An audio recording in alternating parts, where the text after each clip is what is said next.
Go.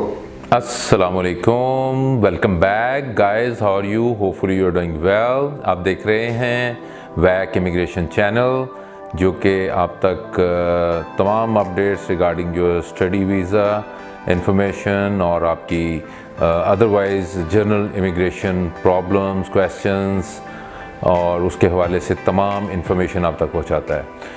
आज का हमारा टॉपिक, जैसे कि मैंने लास्ट एपिसोड में आपसे जिक्र किया था कि हम कवर करेंगे यूके स्टडी वीज़ा इंटरव्यूज़ को। यूके स्टडी वीज़ा इंटरव्यू जो कि सबसे अहम पार्ट है तमाम visa application procedure and process का, और वीज़ा इंटरव्यू आलमोस्ट 90% अभी तक हो रहे हैं। कुछ 10% हैं जिनमें इंटरव्यूज़ नहीं कंडक्ट हो रहे, लेकिन जनरली स्पीकिंग इंटरव्यूज़ हो रहे हैं। और इंटरव्यूज़ की बुनियाद पे ही visa officer they are gonna assess how the student is he or she a genuine student or not.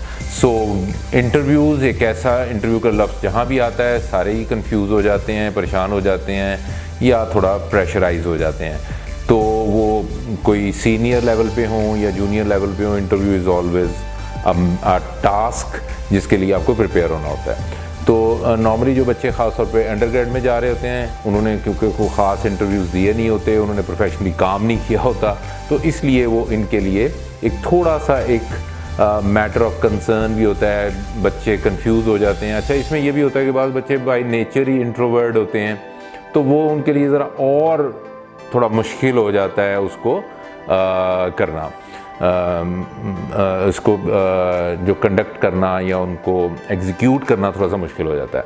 तो मैं आज आपको वीज़ा इंटरव्यू के हवाले से बहुत अहम टिप्स देने जा रहा हूं और बहुत अहम गाइडेंस देने जा रहा हूं जो आपके वाकई काम आने वाली हैं। तो मैं आपसे ये कहूँगा कि आपने इस वीडियो को आखिर तक देखना है। ये नहीं कि आप थोड़ी सी देखें और बंद कर दें, लेकिन आपको सारी देखेंगे, आपको फ़ायदा होगा। आप शेयर करें, और इसके अलावा आपके वीज़ा स्पेसिफ़िक कोई भी क्वेश्चन आंसर हैं तो आप हमारे चैनल को सब्सक्राइब करें, लाइक करें, शेयर करें। हमारा फेसबुक का पेज भी आ रहा है, उसको लाइक करें।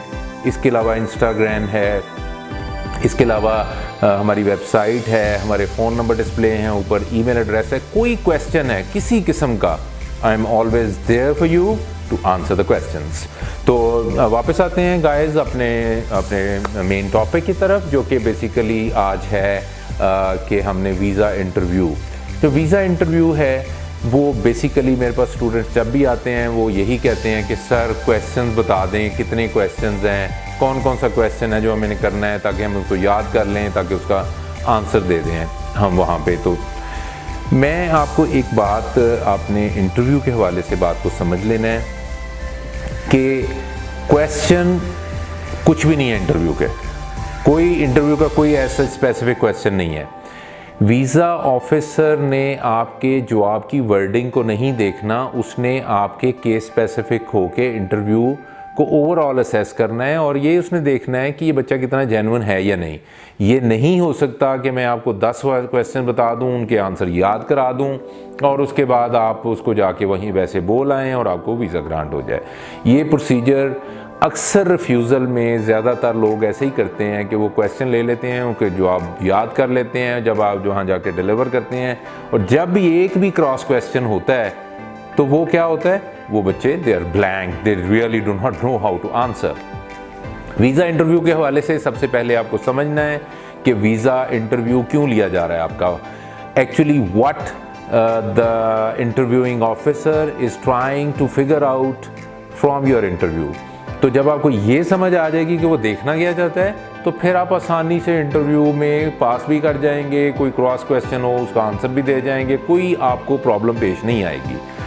एक्चुअली इन ओवरऑल जो असेसमेंट करनी होती है वीज़ा इंटरव्यूअर ने, वो ये देखना होता है कि कितना ये स्टूडेंट जेन्युइन है, क्या ये वाकई पढ़ने जा रहा है, या इसका purpose just to get into UK or anywhere in the other country.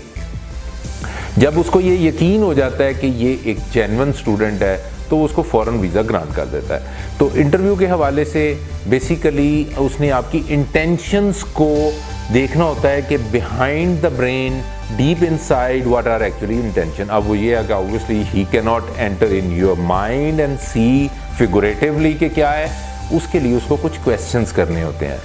Question कोई स्पेसिफिक नहीं है, जनरली क्वेश्चंस का अंदाज़ा होता है हमें क्या पूछना है। फॉर एग्जांपल वो पूछेगा कि जी आपने यूके क्यों सिलेक्ट किया, कि आप यूके क्यों पढ़ने जा रहे हैं, आप ऑस्ट्रेलिया चले जाते, आप यूएसए चले जाते, आप किसी और कंट्री में चले जाते, आप वाई यूके। अब आपने जब यूके के बारे में बताना है कि आपने स्टूडेंट स्टडी वीज़ा को क्यों सिलेक्ट किया, तो उसको थोड़ा सा आपको देखना पड़ेगा अपने केस के हवाले से। फॉर एग्जांपल अगर आप लॉ के स्टूडेंट हैं तो पाकिस्तानी कॉन्स्टिट्यूशन जो है वो इमर्ज हुआ है from UK constitution. I my self being a lawyer, UK's constitution is the mother of many constitution, one of them is Pakistan. तो बेसिकली हमारे तमाम प्रोसीजरल लॉ, सीआरपीसी, सीपीसी, तमाम के तमाम आलमोस्ट यूके लॉ से इमर्ज हुए हैं या उनकी लिटिल बिट इमर्जेंस हैं, और काफ़ी हद तक हमारे एक्ट्स जो हैं अभी तक वही यूज़ हो रहे हैं विद ऑब्वियसली अमेंडमेंट्स। तो जब आप एक लॉ का स्टूडेंट कहेगा जी मैं यूके से क्यों पढ़ने जा रहा हूँ, उसका बड़ा ऑब्वियस आंसर है जो मैंने अभी बताया। अब एक बच्चा है जो ACCA करना चाह रहा है, उसका भी क्वाइट नेचुरल है, ACCA is a UK degree. इसी तरह अगर एक बच्चा मास्टर्स में किसी भी सब्जेक्ट में, साइंस सब्जेक्ट में किसी में भी जा रहा है, तो वो ये कह सकता है कि फॉर एग्जांपल वो मास्टर्स में जा रहा है तो वो कहता है जी देखें मैंने ऑस्ट्रेलिया को देखा, मैंने कनाडा को देखा, मैंने अमेरिका को देखा। कनाडा में, ऑस्ट्रेलिया में, अमेरिका में मोस्टली डिग्रीज जो मास्टर्स की हैं, रिसर्च में हैं या अदरवाइज भी हैं, टॉट प्रोग्राम में, वो 2 ईयर्स के हैं ज़्यादातर।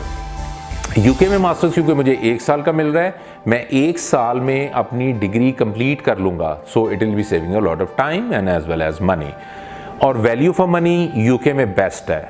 अच्छा, उसके अलावा आप यूके के बारे में ये बता सकते हैं कि देखें जी बात ये है कि हमारा we have a cultural connections, historical connection with it, और हमारा लीगल कल्चर, हमारा कॉर्पोरेट कल्चर और हमारा बिजनेस कल्चर बहुत ज़्यादा क्लोज है with the British system in fashion even today.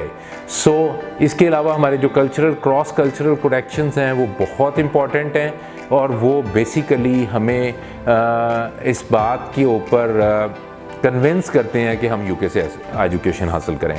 अब उसके बाद वो कहता है अच्छा भाई आप ये बताएं कि आपने इस यूनिवर्सिटी को, ख़ास यूनिवर्सिटी को क्यों सेलेक्ट किया। फॉर एग्जांपल आप जा रहे हैं कोवेंट्री यूनिवर्सिटी में पढ़ने के लिए जा रहे हैं, अंडर ग्रेड या पोस्ट ग्रेड, तो आप उसको बताएंगे कि मैंने कोवेंट्री को देखा, कोवेंट्री को देखा, इसके अलावा मैंने लंदन साउथ बैंक को देखा, और इसके अलावा मैंने किसी और यूनिवर्सिटी का भी नाम, मिडलसेक्स यूनिवर्सिटी का नाम लिया जा सकता है आपने, लेकिन आपने उसमें रिसर्च की हुई होनी चाहिए।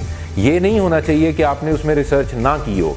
अब फॉर एग्जांपल आप कहते हैं कोवेंट्री में क्यों जा रहे हैं, कोवेंट्री में आप इसलिए जा रहे हैं, अब कहते हैं it is rank 13th in the UK, whereas the other universities ranked above higher than that. So this is a very good university, therefore I have chosen this. फिर जब वो आपके कोर्स को क्वेश्चन करता है, जब आपको कोर्स का क्वेश्चन करता है तो आप बताएंगे कि मैंने इस यूनिवर्सिटी में इस कोर्स को क्यों सिलेक्ट किया। अब आपकी कोर्स की रेलेवेंसी, अब मैंने पूरी वीडियो रिकॉर्ड कराई है, इससे पहले मैंने बताया था कि why I have chosen this specific course. तो उस कोर्स के हवाले से आपको अपने हिस्ट्री, जो एकेडमिक रिकॉर्ड विद ऑब्वियसली जो आपके फ्यूचर गोल एस्पिरेशंस हैं, on research in the market कि क्या आपके पास जॉब्स अवेलेबल हैं इस मार्केट में वापस आके, तो इसकी रेलेवेंसी को आपने क्रिएट करना है। अच्छा, इसके बाद एक बहुत इम्पॉर्टेंट बात है कि आपने बेसिकली इस कोर्स को इसलिए चूज़ किया कि इसके स्पेसिफिक फ्ला मॉड्यूल्स हैं। आप उन मॉड्यूल्स का रेफरेंस देंगे कि आपने इस कोर्स को इन मॉड्यूल्स की बुनियाद पे आके सिलेक्ट किया, अदर यूनिवर्सिटी में ये मॉड्यूल्स अवेलेबल नहीं हैं या कमो बेश वो डिफरेंट हैं और ये स्पेसिफिक मॉड्यूल्स इनसे बेहतर हैं। तो जब ये वीज़ा ऑफिसर ये बात सुनता है तो वो ये देखता है कि यार इसने तो काफ़ी डीप डाउन जाके इस बात की रिसर्च की हुई है कि why he has chosen a specific course. अब इसके बाद वो पूछतेगा अच्छा चलें ये बताएं कि आप क्या ज़िंदगी में करना क्या चाहते हैं और आपको इसमें क्या बेनिफिट है कि आप यही कोर्स हासिल करें। तो उसमें आपको बताना ये है कि मैंने वापस आके, फॉर एग्जांपल आप डेटा साइंसेस में जा रहे हैं, क्या कहते हैं, देखें जी, data science is an emerging discipline in every society, especially in Pakistan, जहाँ पे हम आईटी की तरफ शिफ्ट हो रहे हैं। हर बिजनेस, हर जेनियर आईटी पे शिफ्ट हो रहे हैं। मैं भी आपसे इसलिए बात कर रहा हूँ कि लोग ज़्यादातर ऑनलाइन शिफ्ट हो चुके हुए हैं। So people would like to see and get the information from online. आपकी जो हैं डिफरेंट सेगमेंट्स हैं, सोशल मीडिया है, वेबसाइट्स हैं, rather than getting going there and getting the information.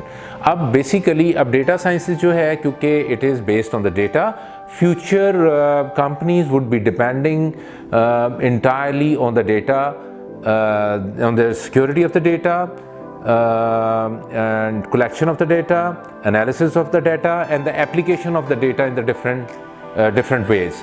So ये एक emerging field है।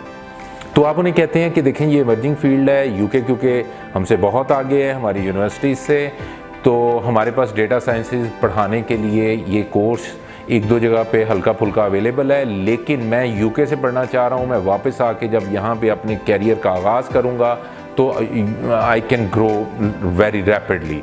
सो ये बेसिकली इंटरव्यू के कुछ क्वेश्चंस हैं, और इसके अलावा मैं एक पूरी वीडियो शूट करूँगा आपको, जो कि मैंने लास्ट वीडियो में भी आपको कहा था, body language, delivery and your expression, face expression, body language के एक्सप्रेशन, वो क्या चीज़ें होती हैं जिनकी बुनियाद पे आप एक नेचुरल जेन्युइन स्टूडेंट और एक नेचुरल ह्यूमन बीइंग लगते हैं जब आप इंटरव्यू दे रहे होते हैं।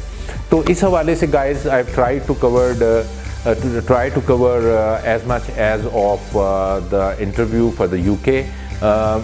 लेकिन इसके अलावा कुछ case specific question, for example एक बच्चे का रिफ्यूज़ल है, तो वो रिफ्यूज़ल के हवाले से उस इंटरव्यू से क्वेश्चन ज़रूर करेगा, लेकिन उसके रिफ्यूज़ल क्या है, उसके लास्ट रिफ्यूज़ल लेटर को देखते हुए मैं उसमें आपको गाइड कर सकता हूँ।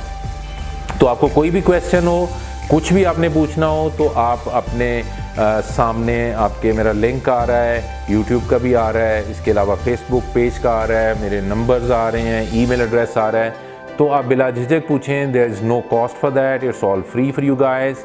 तो आप करें, मुझसे रब्ता करें, तो मैं आपको इन्फॉर्म करूँगा कि आपने कैसे इसको लेके चलना है।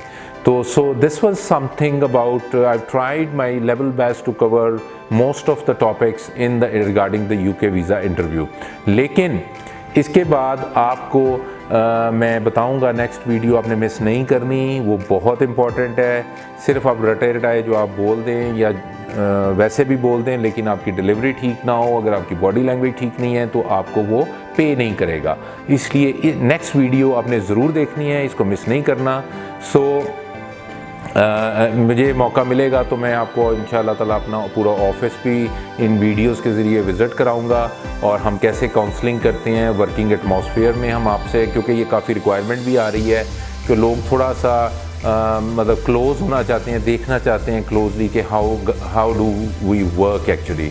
सो देखना ना भूलें जो नेक्स्ट वीडियोज़ आ रही हैं। And for today that's all, and take care. अल्लाह हाफिज़, खुश रहें, सबके लिए खुशियाँ बांटें। अल्लाह हाफिज़।